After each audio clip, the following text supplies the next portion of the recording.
रात का समय था। गांव के बाहर एक पुराना हवेली जैसा घर खड़ा था, जिसे लोग शापित घर कहते थे।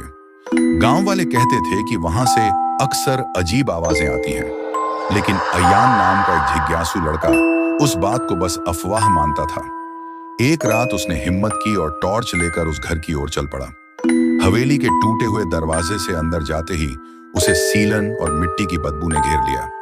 मकड़ी के जाले हर कोने में लटके थे, लेकिन सबसे अजीब बात थी, घर के बीचों बीच एक पुराना लोहे का दरवाजा जो तहखाने की ओर जाता था। अयान ने दरवाजे को छूते ही महसूस किया कि वह बर्फ जैसा ठंडा है। जैसे ही उसने उसे खोला, चर्रर की आवाज पूरे घर में गूंज उठी। नीचे अंधेरे में उतरते ही उसे लगा कोई उसके पीछे पीछे चल रहा है। उसने टॉर्च पीछे घुमाई, लेकिन वहां कुछ नहीं था। तहखाने की दीवारों पर अजीब अजीब चिन्ह बने हुए थे। अचानक टॉर्च की रोशनी कांपने लगी और बुझ गई। अब चारों ओर घुप अंधेरा था। तभी कानों में किसी बच्चे की धीमी हंसी गूंजी। अयान का दिल जोर जोर से धड़कने लगा। उसने टॉर्च को फिर से जलाने की कोशिश की।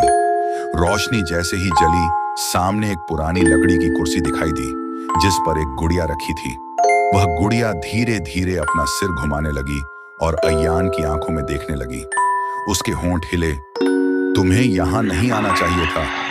अयान घबराकर पीछे हटा और दौड़कर सीढ़ियों की ओर भागा, लेकिन सीढ़ियां गायब हो चुकी थीं। चारों ओर सिर्फ दीवारें थीं। बच्चों की हंसी और तेज होती जा रही थी, जैसे सैकड़ों बच्चे उसके चारों ओर खड़े हों। अचानक सब कुछ शांत हो गया। अयान ने पीछे मुड़कर देखा। वह गुड़िया अब उसके ठीक सामने थी, बिना हिले, उसके चेहरे पर एक डरावनी मुस्कान के साथ। अगली सुबह गांव वाले जब उस हवेली में गए तो तहखाने का दरवाजा खुला मिला। अंदर सिर्फ वही गुड़िया रखी थी, कुर्सी पर बैठी, और उसकी गोद में अयान का मोबाइल रखा था, जिसमें आखिरी रिकॉर्डिंग थी, अयान की चीखें।